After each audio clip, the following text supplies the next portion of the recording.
calme des grands espaces, certaines histoires avancent sans faire de bruit. Elles vivent dans les voix, dans les visages, dans les lieux que l'on habite, les souvenirs que l'on transmet, les rencontres que l'on provoque. À Grande Prairie, la francophonie s'est construite avec patience.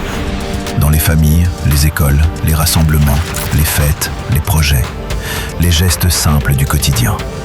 Elle est née de ceux qui sont arrivés, de ceux qui ont bâti, de ceux qui ont choisi de rester, de ceux qui continuent chaque jour à faire vivre une langue, une culture, une communauté.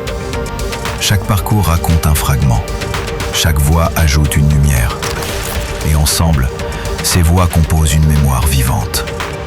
Voici l'histoire d'une communauté en mouvement, une histoire de transmission, d'appartenance et d'avenir. Je te raconte la grande histoire de Grande Prairie.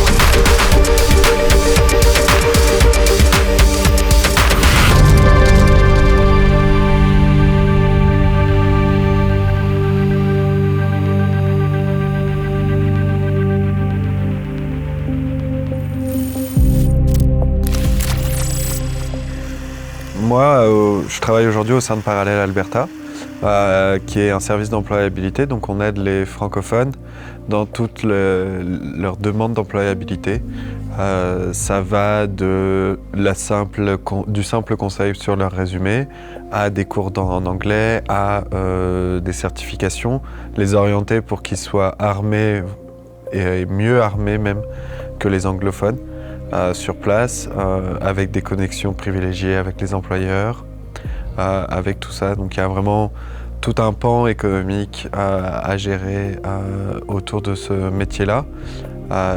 Mais c'est comme ça qu'on aide les francophones à s'épanouir aussi ici, parce que finalement le travail c'est aussi finalement un besoin primaire, parce qu'il faut bien manger et avoir de l'argent pour manger. Je m'appelle Natacha Bergeron. Je suis née à Grande Prairie. Mes parents ne sont pas nés ici. Souvent, on me demande si je fais partie des bergerons de la région de Saint-Isidore. Ce n'est pas le cas. Je suis la première génération née ici. Puis, je suis impliquée dans la francophonie depuis que je suis adolescente, donc ça fait plusieurs années quand même. Puis en ce moment, je suis agente de développement pour le réseau Santé Alberta pour la région Nord-Ouest, basée ici à Grande Prairie.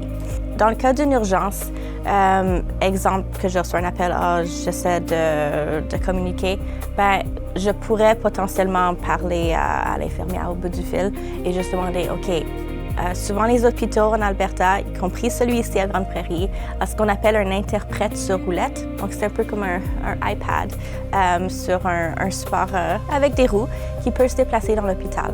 Puis il peut y avoir un interprète, c'est en virtuel, donc puis c'est disponible en, je me souviens plus combien de langues, mais plus de 100 langues, y compris le français. Il faut demander pour ce service-là par contre.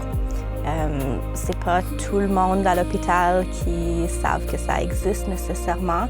Quelquefois, ils peuvent offrir la ligne téléphonique. Évidemment, c'est pas idéal, dépendant de la situation. C'est plus facile qu'on peut voir la personne aussi. Mais cela implique l'interprète, donc une troisième personne impliquée dans la situation aussi. Mais ils ont les termes médicaux qu'ils ont besoin. Puis, ça peut, dans un moment de crise, ça peut définitivement aider. Sinon, quelquefois, il y a des infirmiers ou des médecins qui parlent français aussi. Donc, dépendant qui travaille dans ce département-là à ce moment-là, ils pourraient demander à ces professionnels de venir faire l'interprète aussi. Là où l'accompagnement est intéressant pour créer un tissu francophone, c'est qu'on a plein d'organismes différents, comme par exemple la CFA qui organise des événements qui sont très franco-canadiens, avec le Festival du sucre ou les fêtes de Noël. Mais les autres organismes sont là sur un accompagnement plus dans la vie de tous les jours, mais qui fait que demain, nos francophones qu'on va avoir placés en emploi ou les francophones qui vont être à la recherche d'un médecin ou des choses comme ça vont se parler entre eux et vont nous référer des choses. Ou même sur un changement de carrière ou sur un changement de problématique dans ta vie. Un divorce ou quelque chose comme ça, tu vas avoir besoin d'aide pour te retrouver un logement ou des choses, ou parce que il y a des choses dans la vie qui peuvent vraiment changer vite et fort.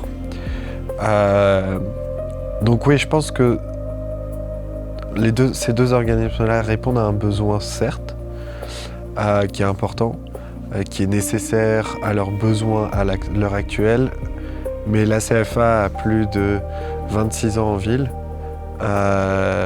c'est pas pour rien. C'est que, et avant ça, il y avait le cercle franco d'amitié. Les gens ont toujours voulu partager cette culture-là, la montrer, la crier au toit du monde, haut et fort au milieu de la ville. Ça marche. Et la mairie nous suit sur ce genre de choses-là. On fait des déclarations tous les ans comme quoi la mairie est fière de reconnaître le mois de la francophonie, nous accompagne sur beaucoup d'événements qui soient uniquement francophones ou même ethno-culturels. Parce que je pense que c'est ça la beauté d'être francophone en minorité, c'est aussi qu'on sait ce que c'est d'être petit et qu'on est prêt à vouloir grandir, mais pas que tout seul, avec les autres minorités. Puis, je crois aussi, on essaie, les organismes, la CFA essaie aussi d'offrir différentes sortes, des soirées sport, des soirées art, des concerts. Puis souvent, on n'a pas beaucoup de personnes qui viennent. Au RSA, on a fait la journée santé récemment aussi. On a eu une dizaine de personnes à Grande Prairie.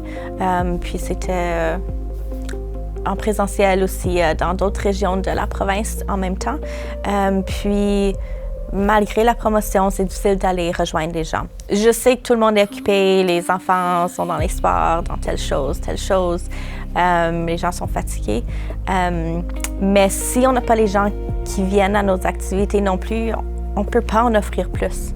Ça ne vaut pas la peine de passer des heures et des heures en tant que bénévole, en tant qu'employé, si on a 2 personnes qui viennent. Puis, quelquefois, c'est les choses qui se passent. Donc, oui, l'engagement de la communauté est primordial, justement à la pérennité et à la vitalité aussi des organismes, parce que sinon, sans le public, on ne peut rien faire. Une des choses qui vient, parce qu'on est en train de faire une sorte de capsule temporelle aujourd'hui, c'est qu'il y a 25 ans, on était tout petits. Il n'y avait pas de local, les pluchettes de blé d'Inde, elles se faisaient dans le garage des fondateurs de cette ACFA, du Cercle de l'Amitié. Et aujourd'hui, on est en train de réfléchir à, on invite quel artiste à les pluchettes de blé d'Inde. Et j'espère, c'est un peu ce que j'aimerais mettre dans ce message-là, c'est dans 25 ans,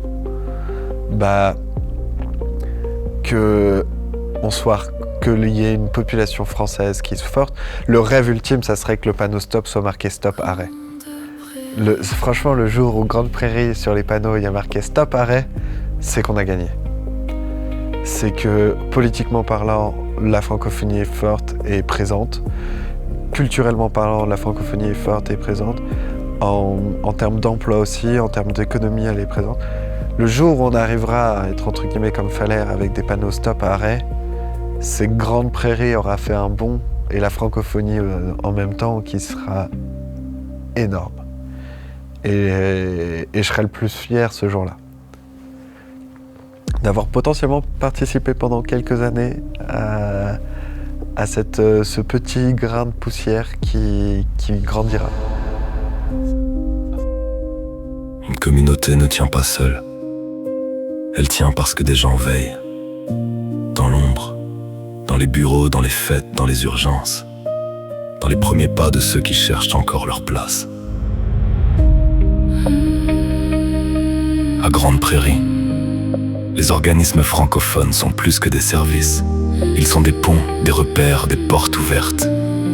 Ils accompagnent, ils rassemblent, ils rappellent qu'en français aussi, on peut demander de l'aide et avancer. Mais rien ne dure sans présence. Une salle vide ne devient pas une communauté. Un service qu'on n'appelle plus peut finir par disparaître. Alors il faut venir, participer, prendre sa place. Parce que chaque visage présent garde une porte ouverte pour quelqu'un d'autre. Aujourd'hui, Les organismes veillent sur la francophonie, mais demain, c'est la communauté qui devra veiller sur eux.